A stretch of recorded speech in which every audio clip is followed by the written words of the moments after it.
Mirëmbrëma, mirë se erdhët në Now, mirë se erdhët në Euronews Albania. E filluam këtë javë me diskutimin mbi marrëdhëniet Shqipëri-Izrael të nxitura nga vizita zyrtare e kryeministrit shqiptar atje dhe fjalimi i tij në Knesset. Si zakonisht, në këto raste u rikthye edhe rrëfenja e njohur për shpëtimin e hebrejve në Shqipëri gjatë luftës së dytë botërore. Një histori që përsëritet sa herë ka vizita, marrëveshje apo deklarata politike mes dy vendeve. Dje ishte 27 janari, dita ndërkombëtare e kujtimit të Holokaustit. Një përvjetor që e bën këtë diskutim edhe më të ndjeshëm, por edhe më të domosdoshëm për të trajtuar me kujdes dhe qartësi. Fakti historik është i njohur. Shqipëria ishte një nga vendet e rralla në Europë ku hebrejt nuk u dorëzuan gjatë Holokaustit. Përkundrazi, në fund të luftës, numri i hebrejve në vend ishte më i madh se sa në fillim të saj. Por mënyra se si shpjegohet ky fakt ndryshon shumë. Për disa, arsyeja është toleranca dhe kultura shqiptare. Për të tjerë, roli i shtetit të kohës dhe i figurave nacionaliste. Narrativa komuniste e ka atribuar këtë histori rezistencës antifashiste. Ndërkohë, hapësira publike sot është mbushur edhe me interpretime konspirative apo shpjegime sipërfaqësore. Kjo e bën të nevojshme një ndalesë serioze, jo për të mohuar faktin historik, po për ta zbërthyer si erdhën hebrejt në Shqipëri, kush i priti dhe kush i mbrojti, çfarë kërkuan pushtuesit dhe çfarë u refuzua dhe pse kjo histori u tregua për dekada vetëm në një mënyrë. Historia jon ka qenë për një kohë të gjatë e filtruar nga censura dhe diktati politik. Por dalja nga censura nuk do të thotë zëvendësimi i saj me ignorancë, vetlavdrim apo teori konspirative. Gjëra me të cilat sot hapësira publike, siç e thash, është e tej mbushur. Prandaj sonte do të përpiqemi të vendosim faktet në rend kronologjik dhe t'i dëgjojmë nga ata që merren profesionalisht me historinë, sepse vetëm duke kuptuar këtë kapitull pa ideologji dhe pa vetkënaqësi, mund të kuptojmë më mirë jo vetëm të shkuarën tonë, por dhe mënyrën se si ajo përdoret sot. Kam kënaqësinë t'ju prezantoj me panelin e të ftuarve. Në studio kam zonjën Nevila Nika, historiane, ish rektore e Universitetit Evropian të Tiranës. Mirëmbrëma, shumë kënaqësi që jeni sonte këtu. Faleminderit për ftesën. Shumë faleminderit. Maren Glen Kasmi, historian, mirëmbrëma zoti Kasmi, shumë kënaqësi që jeni dhe ju këtu me mua. Briseida Lala, studiuese e historisë, mirëmbrëma zonja Lala. Mirë se erdhët në Now. Indrit Vokshi, analist, studiues, mirëmbrëma zoti Vokshi.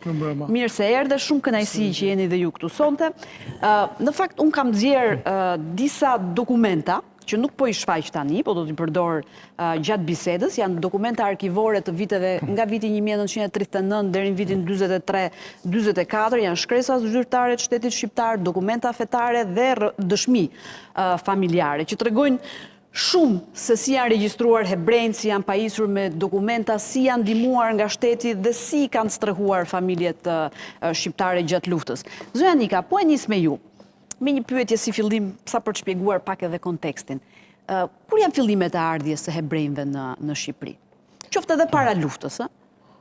Atëherë, fillimet e ardhjes së hebrejve në Shqipëri janë shumë larg në kohë. Që datojnë kur, apo? Nuk ka një datë të përpikt, por do të mendoja që në eksodin e parë të tyre mbas kryengritjeve antiromake e tjera që fillojnë dhe largohen nga vendi i tyre atëherë. Shqipëria është në pozicionin që kemi, natyrisht kanë kaluar dhe këtej. Megjithatë, në dokumentet që ruhen pranë arkivit ton kombëtar, arkivit qendror, atë fillojnë në fillimin e shekullit të 18. Në 1708 ka një njoftim që në Berat ka një komunitet tregtarësh hebrej, të cilët bashkëjetojnë, bashkëveprojnë me tregtarët dhe artizanët e qytetit të Beratit, lirshëm, janë pjesë e këtij komuniteti pa asnjë lloj dallimi. Nga kjo datë 1708 dhe në vazhdim kemi mjaft dokumenta të tjera që dëshmojnë të praninë të tyre në këtë qytet, po them mira gjithmonë në Berat. Në Berat, por nuk përjashtohet se duke qenë në Berat kanë shkuar në Voskopoj, kanë zbritur në Gjirokastër, kanë dalë në Igumenic, në Vlorë apo në Korfuz. Do të thotë që ishte një komunitet shumë i gjallë, i pakët në numër, ndoshta, nga ato regjistrimet që bënte, po themi, perandoria osmane, mbasere regjistrimet e popullatës, do t'i gjejmë në të gjitha vilajetet shqiptare, prania e tyre është, në vilajetin e Kosovës, atë Manastirit, atë të Shkodrës apo të Janinës, janë të emërtuar Jahudi, natyrisht Jahudia shu i thonë, dhe nuk janë shumë. Manastiri mund të ketë, qyteti manastirit mund të ketë disa familje më shumë, Ohri nuk ka, por ka qytete që ka më shumë, ka më pak. Po thuaj kudo gjen element. Kur filluan të vinin masivisht? Në vitet 30? Atere, jo në vitet 30, që në bas Kongresit të Lushnjës, qeveria shqiptare që erdhi në Tiranë, në shkurt ka është, po themi, dita kur ata hynë në Tiranë, ndjet nevoja për kuadro. Ne nuk kemi. Vetë qeveria dhe thirrja që do të bëhet që nga qeveria Ismail Qemalit, që të kthehen ata që kanë ikur, që janë me shkollë të kontribojnë për atë dheun, ka një thirrje të tillë vinë, por gjithsesi ka nevojë edhe më shumë. Atëherë, qeveritë shqiptare të njëmbasnjëshme, do të thoja deri në 38-ën, do të ketë vazhdimisht thirrje që kush ka mundësi, kush ka njohuri, kush ka ndoshta edhe anën financiare të vinë në Shqipëri. Dhe do të shikojmë, janë pafund kërkesat. Më thënë, është një mori shumë e madhe kërkesash, që sjellin CV, ne i themi sot CV, po dhe ata përshkruajnë kush janë, kishin data atëherë CV-t e tyre. Pa tjetër, nga gjithë Europa, më thënë, ka dëshirë për të ardhur këtu për të punuar. Do thosh pse të vini në Shqipëri të kishin një dëshirë. Antisemitizmi në luftën e parë botërore u ndje, por fillon e të ndjet akoma më shumë me ardhjen në fuqi të, po themi, të forcave të djathta, në Itali në fillim dhe më pas në Gjermani. Të gjithë e kuptojnë që nuk është më, edhe pse nuk e besojnë, nuk duan ta besojnë dhe vazhdojnë të qëndrojnë, po themi në Gjermani, nuk e besojnë kur që kundra tyre mund ndodhi diçka. Këto kërkesa janë të depozituara pranë Ministrisë së Ekonomisë Kombëtare, se ajo kërkon inxhinier, gjeometra, teknik, kërkon, vinë nga shumë vende, thash, jo të gjithë pranohen, sepse edhe për aq shumë nuk kishte edhe vende pune, do të thoja, por ajo që të bën përshtypje, kjo nuk të bën shumë përshtypje, ajo që të bën përshtypje është që fill mas ardhjes në pushtet, marrjes, po themi, të pushtetit nga ana e Partisë Hitleriane, nga Adolf Hitleri, do të ketë kërkesa për turizëm. Për turizëm, për të ardhur si turist në Shqipëri. Të shi të vish si turist në Shqipëri në vitet kur... S'kishte turizëm?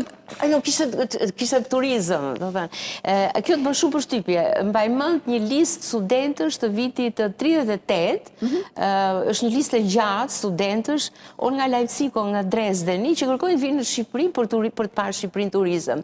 Me siguri janë fëmijë të familjeve të kamura që prindrit e tyre i nxitin për të larguar. Po mirë, një pyetje kam, si vinin hebrejt këtu? Vinin ilegalisht apo me dokumente zyrtare? Shiko, nuk ishte punë të vinin ilegalisht, sepse sot kemi sistemin TIMS, në ato kohë ka pasur një sistem tjetër që regjistronin në regjistra, dhe regjistrohen të gjitha ata që vinë, arsyeem se vinë, nga vinë, element të ndryshëm që i shërbejnë Ministrisë Punëve të Brendshme t'i kontrolloj këta të huaj që hynë në Shqipëri. Për çfarë vinë, arsyeën e më the tash. Pastaj do të regjistrohen pranë gjendjeve civile apo pranë bashkisë për të marrë lejen e punës. Ka një procedurë, po themi, gati siç mund të jetë edhe sot, natyrisht jo në forma që neve i kemi sot. Një pjesë e tyre pranohen dhe do të jenë drejtues për shembull të Spitalit Civil të Tiranës. Janë disa doktor me emër shumë që vinë atje dhe kontribojnë shumë për mjekësinë shqiptare. Për çfarë viti bëhet fjalë? Në vitet 30. Në vitet 30, okej. Ka oborin mbretëror, ka mjekët që janë ebrej, ka fotografin e vet që vjen, po dhe ai është i huaj, ka gjeolog, ka profesor, ka mësues, ka nga të gjitha profesioneve do të shkoja deri te profesioni më i vjetër në botë. Me që se funksiononin bordelot në Tiranë. Po, funksiononin, jo, pra dhe punojnë se seksi për në thonë. Kamarier, guzhinjer, dado, guvernante, nga të gjitha loje. Pra nga të gjitha loje. Nga të gjitha loje. Deri te profesioni më i vjetër që më thatë. Që janë punojnë se dhe seksi, dhe kuptova. Dakor.